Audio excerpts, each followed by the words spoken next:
Hackers இல்லைனா சைபர் criminals ஒரு கம்பெனியை ஹேக் பண்ணிட்டாங்க அப்படின்னா இதை கண்டுபிடிக்கிறது யார் அப்படின்னு பார்த்தா மோஸ்ட்லி செக்யூரிட்டி ஆப்ரேஷன் சென்டரில் இருக்கிற ஒரு டீம் மெம்பர்ஸாக இருக்கும். இவங்க ஃபாரன்சிக்ஸ் டீமாக இருக்கலாம், இன்சிடென்ட் ரெஸ்பான்ஸ் டீமாக இருக்கலாம், இன்சிடென்ட் மேனேஜ்மெண்ட் டீமாக இருக்கலாம், லாக் மேனேஜ்மெண்ட் டீமாக இருக்கலாம். இந்த மாதிரி செக்யூரிட்டி ஆப்ரேஷன் சென்டரில் இருக்கிறவங்க தான் இவங்க கண்டுபிடிப்பாங்க. பட் எப்படி கண்டுபிடிக்கிறாங்க? நம்ம நிறைய வீடியோஸில் சொல்லியிருப்போம், இந்த மாதிரி இப்படி இன்வெஸ்டிகேஷன் ரிப்போர்ட் வந்துச்சு, இந்த ரிப்போர்ட்டில் இந்த நெட்வொர்க்லேருந்து இந்த நெட்வொர்க் மூவ் ஆயிருக்காங்க, இந்த கம்ப்யூட்டர்லேருந்து இந்த கம்ப்யூட்டர் போயிருக்காங்க அப்படிங்கிறது இந்த ஸ்டெப்பாக டெக்னிக்கலாக சொல்லுவோம். கரெக்டாக இதை எப்படி கண்டுபிடிக்கிறாங்க? ஸோ அதுக்கான ஒரு டூல் தான் SIEM, security information event and management. So இந்த டூல் வந்து ஒரு கம்பெனியில் ஈவன் ஒரு சின்ன கம்பெனியாக இருந்தாலும் சரி, பெரிய கம்பெனியாக இருந்தாலும் சரி, எல்லாருமே யூஸ் பண்ணுவாங்க. இந்த வீடியோவில் இந்த டூல் அப்படின்னா என்ன, இந்த டூலில் என்ன பண்ணுவாங்க, எப்படி ஒரு இன்வெஸ்டிகேஷன் நடக்கும், எப்படி லாக்ஸ் எல்லாம் மானிட்டர் பண்ணுறாங்க அப்படிங்கிற எல்லா விஷயமே ஸ்டெப் பை ஸ்டெப்பாக சொல்ல போகிறோம். ஃபர்ஸ்ட் வந்து லாஸ்ட் வரைக்கும் பாருங்கள், இந்த வீடியோ உங்களுக்கு ரொம்ப யூஸ்ஃபுல்லாக இருக்கும்.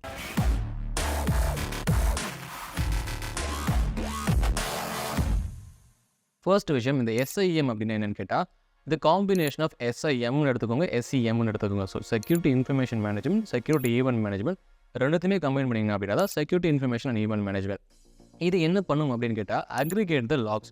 சிம்பிளான எக்ஸாம்பிள் சொல்கிறேன். இன்றைக்கி ஒரு கம்பெனியில் நீங்கள் வந்து ஒர்க் பண்ணுறீங்க அப்படின்னா, அந்த கம்பெனியில் எவ்வளோ டிவைஸ் இருக்கும், லேப்டாப் இருக்கும், நெட்வொர்க் இருக்கும், அதுக்கப்புறம் கம்ப்யூட்டர் டெஸ்க்டாப் சிஸ்டம்ஸ் இருக்கும், சர்வர் இருக்கும், அதுக்கப்புறம் நெட்வொர்க் டிவைசஸ் இருக்கும், பயோமெட்ரிக் சிஸ்டம்ஸ் இருக்கும், அதுக்கப்புறம் அத்தன்டிகேஷன் சிஸ்டம், நீங்கள் கார்டு ரீட் பண்ணிட்டு உள்ளே போவீங்க, இந்த மாதிரி அத்தன்டிகேஷன் சிஸ்டம்ஸ் இருக்கும், அதேமாதிரி IP கேமராஸ் இருக்கும். இந்த மாதிரி நிறைய டிவைசஸ் எல்லாமே ஒரு கம்பெனியில் இருக்குது அப்படின்னா, இந்த கம்பெனி வந்து கரெக்டாக ஒர்க் ஆகுதா இல்லையா அப்படிங்கிறது நமக்கு எப்படி தெரியும்? இன்கேஸ் அதை தப்பான பர்பஸ்க்கு யூஸ் பண்ணுறாங்க அப்படின்னா நமக்கு எப்படி தெரியும்? பட் அது ரிமோட்டாக இருக்குது, நமக்கு தெரியாது. கரெக்டாக இப்போ என்ன பண்ணுறாங்க அப்படின்னா, இந்த SIEM டூல்ஸ் என்ன பண்ணுவோம் அப்படின்னா, அந்த டூல் ஒன்று சென்ட்ரலைஸ்டு ஒரு பிளாட்ஃபார்ம் ஒன்று இருக்கும். இப்போது இத்தனை டிவைஸுடைய எல்லா லாகுமே இந்த பிளாட்ஃபார்முக்கு நீங்கள் அனுப்புங்க அப்படிங்கிற மாதிரி ஒரு கம்பெனியில் கான்ஃபிகர் பண்ணி வச்சுருப்பாங்க. அதுதான் இந்த SIEM டூல்ஸ் அப்படின்னு சொல்லுவாங்க. சரியா?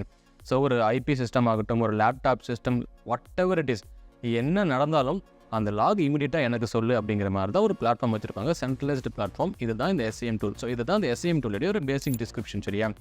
அடுத்து இது எப்படி ஒர்க் ஆகுது அப்படின்னு கேட்டால், இங்கே வந்து நிறைய ஈவெண்ட்ஸாக கலெக்ட் பண்ணுறாங்க. ஒரு சிம்பிளான ஒரு எக்ஸாம்பிள் சொல்கிறேன். இன்றைக்கி உங்கள் கம்பெனியில் உங்களுக்கு ஒரு லேப்டாப் கொடுத்துருப்பாங்க. இந்த லேப்டாப்பில் நீங்கள் என்ன பண்ணுறீங்க, எடுத்தோடனே லாகின் பண்ணுறீங்க. ஸோ லாகின் பண்ண உடனே நீங்கள் லாகின் பண்ணதுலேருந்து, எப்போ ஆன் பண்ணதுலேருந்து, எப்போ ஐடனில் இருக்குதுலேருந்து, எத்தனை மணி நேரம் ஒர்க் பண்ணியிருக்கீங்க, எந்தெந்த வெப்சைட்ஸ்க்கு உள்ளே நீங்கள் போயிருக்கீங்க, அதாவது எந்தெந்த லிங்க்கை நீங்கள் ஆக்சஸ் பண்ணியிருக்கீங்க, எந்த ப்ரௌசர் நீங்கள் ஓப்பன் பண்ணியிருக்கீங்க, எந்த அப்ளிகேஷன் நீங்கள் ஓப்பன் பண்ணியிருக்கீங்க, இந்த மாதிரி டாப் டு பாட்டம்ங்க எல்லா இன்ஃபர்மேஷனுமே உங்களுக்கு டேரெக்டாக எங்கே போய்டும்? SIEM டூல்ஸ்க்கு போய்டும். இப்படி தான் என்ன பண்ணுறாங்க, இன்ஃப்ராஸ்ட்ரக்சரும் சரி, அப்ளிகேஷனும் சரி, டிவைஸஸும் சரி, இந்த மாதிரி மல்டிபிள் லாக்ஸ் வந்து ஆட்டோமேட்டிக்காக SIEMக்கு போய்டும். இப்படி தான் வந்து லாக்ஸை கலெக்ட் பண்ணுறாங்க. இப்போ இங்கே இந்த அப்ளிகேஷன் நம்ம சொன்னோம் தெரியுங்களா, அது என்ன அப்ளிகேஷன் அப்படின்னு கேட்டால், அந்த செக்யூரிட்டி டிவைஸ் நான் ஆல்ரெடி சொன்ன மாதிரி, அதுக்கப்புறம் ஆன்டிவைரஸ் எடுத்துக்கோங்க, ஃபயர்வால்ஸ் எடுத்துக்கோங்க, இன்ட்ரூஷன் டிடெக்ஷன் சிஸ்டம் எடுத்துக்கோங்க, இன்ட்ரூஷன் ப்ரிவென்ஷன் சிஸ்டம் எடுத்துக்கோங்க. இந்த மாதிரி எல்லா லாக்ஸுமே வந்து SIEMக்கு தான் போகும். இன்னொரு சிம்பிளான ஒரு எக்ஸாம்பிள் சொல்ல போனால், இன்றைக்கி தப்பான பாஸ்வேர்டு நீங்கள் கொடுத்துட்டீங்க அப்படின்னா கூட, இந்த டைமில் இந்த யூசர் தப்பான பாஸ்வேர்டை என்டர் பண்ணியிருக்காங்க அப்படிங்கிற மாதிரி லாக்ஸும் பார்த்தீங்கன்னா போயிடும். ஸோ இப்படி தான் மொத்த லாக்ஸுமே கலெக்ட் பண்ணி இந்த SIEM டூலுக்குள்ளே வைப்பாங்க. மூணாவது என்ன அப்படின்னு பார்த்தீங்கன்னா, ஒரு செக்யூரிட்டி இஷ்யூஸை பார்த்தீங்கன்னா ஐடென்டிஃபை பண்ணணும். ஸோ செக்யூரிட்டி இஷ்யூஸ் அப்படின்னா என்ன அப்படின்னு கேட்டால், இன்றைக்கி நீங்கள் வந்து உங்கள் யூசர் நேம், இப்போ நம்ம கம்ப்யூட்டர் பண்ணுவோம், தப்பான பாஸ்வேர்டு என்டர் பண்ணால் மேக்ஸிமம் ஒரு 2லேருந்து 3 வரைக்கும் நம்ம கரெக்டான பாஸ்வேர்டு கொடுத்துருவோம். இதுவே ஒரு நிமிஷத்தில் 100 பாஸ்வேர்டு தப்பான அட்டெம்ப்ட் வருது அப்படின்னா உடனே என்ன ஆகும், SIEMல ஒரு அலர்ட் வந்துடும். இந்த மாதிரி இந்த கம்ப்யூட்டரில் 100 டைம் தப்பான பாஸ்வேர்டு என்டர் பண்ணியிருக்காங்க அப்படிங்கிற மாதிரி ஒரு அலர்ட் வந்துடும்.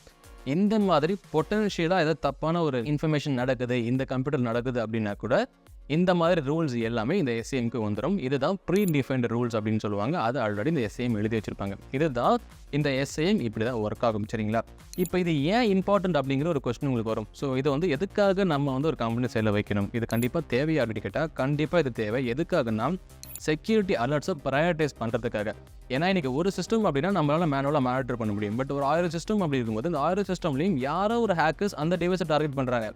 இன்றைக்கி ஒரு கம்ப்யூட்டர் இருக்குது, இந்த கம்ப்யூட்டரை வந்து வெப்சைட் ஹோஸ்ட் பண்ணியிருக்காங்க. இன்றைக்கி என்கிட்ட cybervoyage.in அப்படின்னா அது ஒரு கம்ப்யூட்டரில் நான் க்ளவுடில் வச்சுருக்கேன். இதுவே என்கிட்ட அந்த வெப்சைட் இருக்குன்னா அதை நான் என்ன பண்ணுவேன், மானிட்டர் பண்ணுவேன். இப்போ யாராச்சும் இந்த cybervoyage.in டார்கெட் பண்ணாங்கன்னா இமீடியட்டாக SIEM டூலுக்கு சொல்லு அப்படிங்கிற மாதிரி எனக்கு தெரியும். அப்போது அந்த செக்யூரிட்டி இஷ்யூஸை ப்ரையாரிட்டைஸ் பண்ணுறதுக்காக கண்டிப்பாக இது ரொம்ப இம்பார்ட்டன்ட் அப்படிங்கிற மாதிரி நம்ம எடுத்துக்கலாம். ரெண்டாவது, லாக் என்ட்ரி. எந்த சமயத்தில் எந்த அப்ளிகேஷன் யார் யூஸ் பண்ணாங்க அப்படிங்கிற எல்லா லாக்ஸுமே பார்த்திங்கன்னா நம்ம மானிட்டர் பண்ணணும். பிகாஸ் இன்றைக்கி ஒரு அட்மினிஸ்ட்ரேட்டர் ப்ரிவிலேஜ் தான் ஒரு அப்ளிகேஷனை ரன் பண்ணணும் அப்படின்னா அதை வந்து அட்மின் தான் ஓப்பன் பண்ணணும். ஸோ யூசர் அதை ஓப்பன் பண்ணுறாங்க அப்படின்னா கூட நம்ம அதை ப்ராப்பராக பார்த்துக்கணும். இந்த மாதிரி லாகின் ட்ரேஸையும் பார்த்திங்கன்னா நம்ம மானிட்டர் பண்ணுறதுக்காக இந்த SIEM அப்படிங்கிறது தேவை. அதுக்கப்புறம் டைம்லைன் ஆஃப் த அட்டாக். இன்றைக்கி ஒரு ப்ரௌசர் ஆடான் வந்து நம்ம நினைப்போம், இது ஜஸ்ட் ப்ரௌசர் ஆடான் தானே அப்படின்னு நினைப்போம். பட் அந்த ப்ரௌசர் ஆடான் வந்து நிறைய விஷயங்களை பண்ண ஆரம்பிக்கும். உங்கள் சிஸ்டமே காம்ப்ரமைஸ் பண்ணி டேட்டா பிரீச் பண்ணுறதுக்கும் வாய்ப்புகள் இருக்குது. இந்த மாதிரி இந்த ப்ரௌசர் ஆடான் தான் எதுக்கு காரணம் அப்படிங்கிற விஷயத்தையும் கண்டுபிடிக்கிறதுக்காக இந்த டூல் நம்ம வச்சுக்கலாம். இன்கேஸ் அந்த ப்ரௌசர் ஆடான் டவுன்லோட் பண்ணுறது மலிஷியஸாக இருந்துச்சுன்னா இந்த SIEM உங்களுக்கு சொல்லிடும் இது தப்பான ஆடான் அப்படிங்கிற மாதிரி. அண்ட் கடைசியாக வந்து இந்த அட்டாக்கு அன்கவர் பண்ணுறதுக்காக யார் பண்ணாங்க அப்படிங்கிறதுக்காக, பிகாஸ் எந்த யூசர் நமக்கு தெரியாது. பிகாஸ் இன்றைக்கி ஒரு 100 சிஸ்டம் இருக்குது, என்னுடைய கம்பெனி டேட்டா பிரீச் ஆச்சுன்னா எந்த டேட்டா மூலமாக உள்ளே வந்தாங்க, எந்த கம்ப்யூட்டர் வழியாக உள்ளே வந்தாங்கன்னா அதை கண்டுபிடிக்கிறதுக்காக இந்த லாக்ஸை வச்சு நம்ம யூஸ் பண்ண போகிறோம். அதை வச்சு தான் இன்வெஸ்டிகேஷன் நடக்கும். ஸோ இதுதான் பார்த்தீங்கன்னா மோஸ்ட்லி பெனிஃபிட்ஸ் அண்ட் இம்பார்ட்டண்ட்டாக நம்ம வந்து கன்சிடர் பண்ணலாம். இப்போ பெனிஃபிட்ஸ்குள்ளே போகலாம் சரிங்களா. இப்போ பெனிஃபிட்ஸ் நம்ம இம்பார்ட்டன்ட் ஏன் நம்ம சொல்லியாச்சு. இப்போ எதனா இந்த பெனிஃபிட்ஸ் என்ன வரும்னு கேட்டால், identify the threats and minimise the damage. Because என் கம்பெனியில் ஒரு த்ரெட் இருக்குது, நடந்துருச்சு, இந்த த்ரெட் வந்து எனக்கு வந்துருச்சு அப்படின்னா அதை டேமேஜை மினிமைஸ் பண்ணுறதுக்காக நான் யூஸ் பண்ணிப்பேன். ரெண்டாவது ஈஸியாக வந்து நான் மல்டிபிள் இன்ஃபர்மேஷனை ஒரு இடத்துல வைக்க போகிறேங்க. சென்ட்ரலைஸ்டு நான் ஒரு இடத்துல வச்சு, அதாவது 100, 200, ஒரு 1000 சிஸ்டமோட இன்ஃபர்மேஷனை ஒரு இடத்துல வச்சு நான் என்ன பண்ண போகிறேன், அதை வந்து மானிட்டர் பண்ணிகிட்டே இருப்பேன். எங்கே தப்பு நடக்குது அப்படிங்கிற மாதிரி நான் மானிட்டர் பண்ணுவேன். மூணாவது, இந்த ஒவ்வொரு கம்பெனிலையும் என்ன நடக்கும் அப்படின்னா ஆடிட்டிங் அப்படிங்கிறது நடக்கும். அதாவது ப்ராப்பராக செக்யூரிட்டி கண்ட்ரோல்ஸ்லாம் வச்சுருக்கீங்களா, இந்த ப்ரோட்டோகால்ஸ்லாம் ஃபாலோ பண்ணுறீங்களான்னு இந்த ஆடிட்டிங் நடக்கும். காம்ப்ளைண்ட்ஸ் ரிப்போர்ட்டிங் இருக்கும். அப்புறம் help desk, network trouble shooting, இந்த மாதிரி எல்லா விஷயத்துக்கும் பார்த்தீங்கன்னா இந்த SIEM நம்ம வந்து லாக்ஸை வச்சுக்கலாம். அண்ட் இது வந்து பல்க் அமௌண்ட் ஆஃப் டேட்டா வந்து கலெக்ட் பண்ணி வச்சுக்கும். இன்றைக்கி நம்ம ஒரு 1000 சிஸ்டம் நம்ம சொல்ல தெரியுமா, அப்போ எவ்வளோ கம்ப்யூட்டர்ஸ், எத்தனை டேட்டாஸ் அங்கே இருக்கும், எத்தனை லாக்ஸ் நமக்கு வரும், எல்லா பல்க் அமௌண்ட்டும் பார்த்தீங்கன்னா SIEMல வந்து உங்களுக்கு வந்துக்கும். அதுக்கப்புறம் த்ரெட் டிடெக்ஷன்ஸும் செக்யூரிட்டி அலர்ட்ஸ் கொடுக்கறதுக்காகவும் இது யூஸ் ஆகும். ஃபொரன்சிக் அனாலிசிஸ் பண்ணுறதுக்கும் இது யூஸ் ஆகும். இது வந்து ஒரு பெனிஃபிட்ஸாக நம்ம கன்சிடர் பண்ணலாம். ஓகே, அப்போ SIEM டூலை நம்ம வச்சுக்கிட்டா நம்ம வந்து சேஃப் அண்ட் செக்யூரா அப்படின்னு கேட்டால் அங்கேயும் ஒரு சில லிமிடேஷன்ஸ் இருக்குது. ஏன்னா இதை வந்து ஒரு இடத்துல நீங்கள் வந்து இன்ஸ்டால் பண்ண போகிறீங்க, இல்லை வந்து இதை நீங்கள் கான்ஃபிகர் பண்ண போகிறீங்கன்னா it takes a long time. Because 90 டேஸ்லாம் ஆகும் ஒரு இடத்துல நீங்கள் இம்ப்ளிமெண்ட் பண்ணணும், மொத்தமாக கான்ஃபிகர் பண்ணணும் அப்படின்னா. ரெண்டாவது என்னன்னா இது ரொம்பவே எக்ஸ்பென்சிவ்.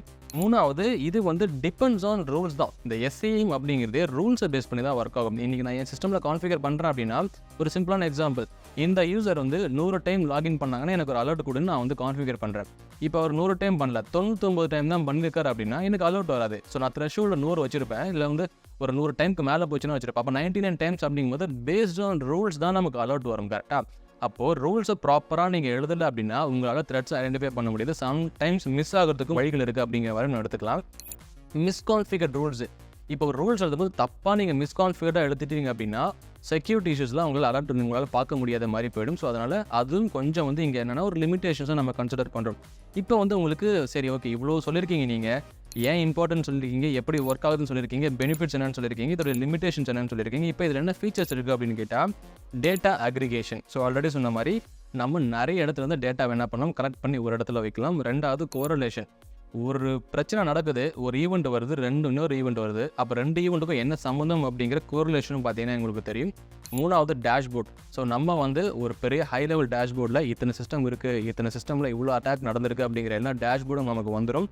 4வது அலர்ட்டிங்கும் நமக்கு வரும். 5வது ஆட்டோமேஷனும் பார்த்தீங்கன்னா இது மூலமாக நம்ம பண்ணலாம். 6வது இன்டெகிரேஷன் வித் அதர் கண்ட்ரோல். இன்றைக்கி புதுசாக நான் ஒரு டூலை இம்ப்ளிமெண்ட் பண்ண போகிறேன், அந்த டூலை நான் SIEM கூட கான்ஃபிகர் பண்ணலாம். ஸோ இன்டெகிரேஷனும் பார்த்தீங்கன்னா நிறைய பண்ணலாம். ஆர்டிஃபிஷியல் இன்டெலிஜென்ஸை இதில் வந்து AI மூலமாக கூட நீங்கள் என்ன பண்ணலாம், ஆட்டோமேட் பண்ணலாம். த்ரெட் இன்டெலிஜென்ஸ் ஃபீட்ஸ், நம்ம வந்து த்ரெட் இன்டெலிஜென்ஸ் ஒரு வீடியோ போட்டிருப்போம். அதில் பார்த்தீங்கன்னா த்ரெட் இன்டெலிஜென்ஸ் அப்படின்னா என்னன்னு சொல்லியிருக்கோம். அதனுடைய ஃபீட்ஸ் கூட நம்ம இதில் மானிட்டர் பண்ணிக்கலாம்.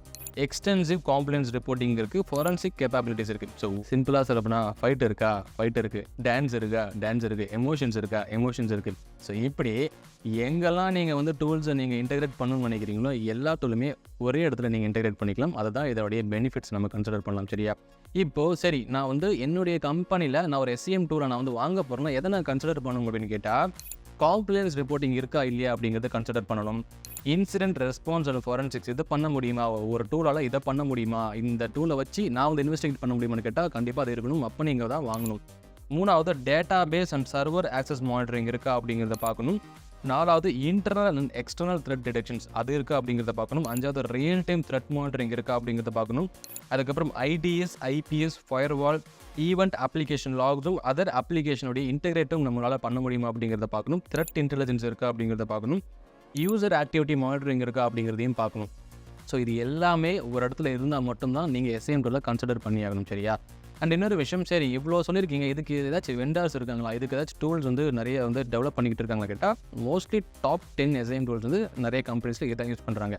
இது என்ன அப்படின்னு கேட்டால், Splunk Enterprise Security, Alien Vault USM, McAfee Enterprise Security Manager, SolarWinds Security Event Manager, IBM QRadar, Tesla Security, Logarithm Next Gen SIEM Platform, Manage Engine Log 360, Fortinet 40 SIEM, Rapid7 Insight IDR.